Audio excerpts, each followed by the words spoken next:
Patriot Performance Shooting. I'm out here on the range today, and I'm going to go over how to properly draw your gun from concealment using an inside the waistband holster at the 1 o'clock position. It's very important. You don't want to shoot yourself, and you could end up with body parts in front of the gun if you're not careful. Not the worst thing in the world as long as you're not pulling the trigger till you are on target. So here we go. What am I wearing? I'm wearing a pullover fleece. It's not a zip up, a complete zip up. It's a pullover, like a pullover hoodie or something like that. There's also techniques for if you're wearing something that's like a suit jacket, a coat, or a flannel that's unbuttoned or something where where it opens in the middle. So first I'll start with the pullover. So when it comes time to do your training, you got a couple methods for pulling this shirt straight up. And I got a t-shirt that I have to pull up and the fleece. So some people will use their support hand thumb. They'll come under, they'll hook the items, and then grab their gun. Okay, not bad. I'm not super big on the hook because I felt like at times my finger has hit my belt buckle or something like that. So not a super big fan of that. I generally don't use that one, but I have seen it used very successfully. Next, you can use your two hands, right?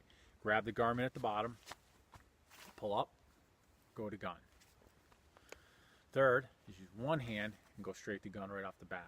Then you save you half a second or something along that line. I like the two hands. I'm pretty like 99% assured that I'm going to get my garments up and out of the way, which is the most important thing. If they're not up and out of the way, you're either going to fumble your draw or you're not going to get the gun out at all. Last thing you want to do is be fighting for the gun to get it out of the holster, or then you get it out of the holster, you don't have a proper grip, gun hits the ground, you're trying to adjust your grip in your hand, whatever it may be. So I'm going to show you what I like to use, which is the two-handed method. I'll couple shots on steel for you each time I do it. So I'll start out nice and slow. You can incorporate any number of things. You could be standing here like this, somebody's in your face, all of a sudden they pull out a knife, they're coming at you, bam, push, come down, pull up, gun, engage. Okay. Or you can just do it straight up, nice and easy.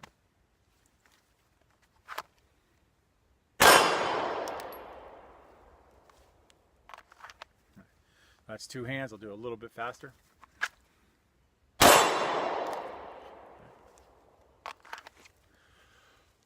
a little bit faster.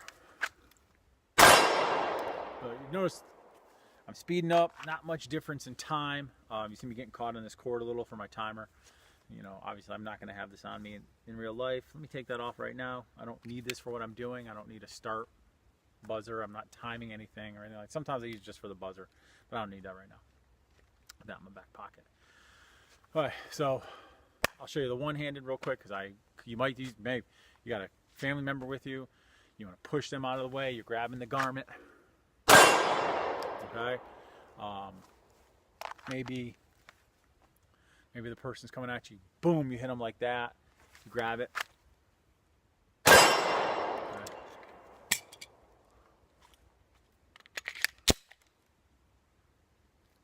So that's it.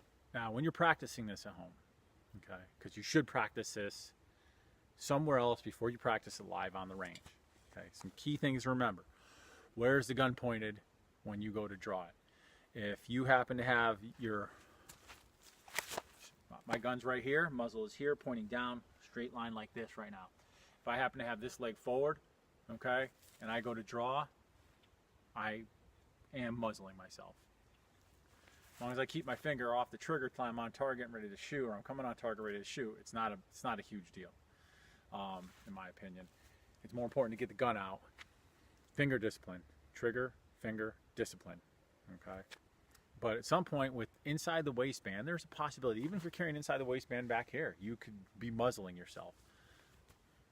You know what? I don't know what to tell you. There's 10,000 schools of thought on it. You do what you want to do, what you feel safe doing. I'll do what I feel safe doing. Inside the waistband is the most concealable method there is for carrying a firearm. Outside the waistband is not as concealable as inside the waistband. So therefore, I like to use a slot. It's what I run with. But unload at home, office, wherever you're going to do it, that it's safe to do. First thing you're going to do is you're going to clear your firearm, right? You remove the mag. You're going to lock the slide to the rear. Make sure the round came out of the chamber if it was a loaded gun. What I like to do is I like to put the mag down, Then you're gonna look down at the chamber, make sure there's no bullet in the chamber. Tilt the gun, look down the mag well. Then I like to look at my table in front of me, where I put the mag and where I put the bullet. I say, oh, full mag, round from the chamber, empty gun. I feel safe to go at that point.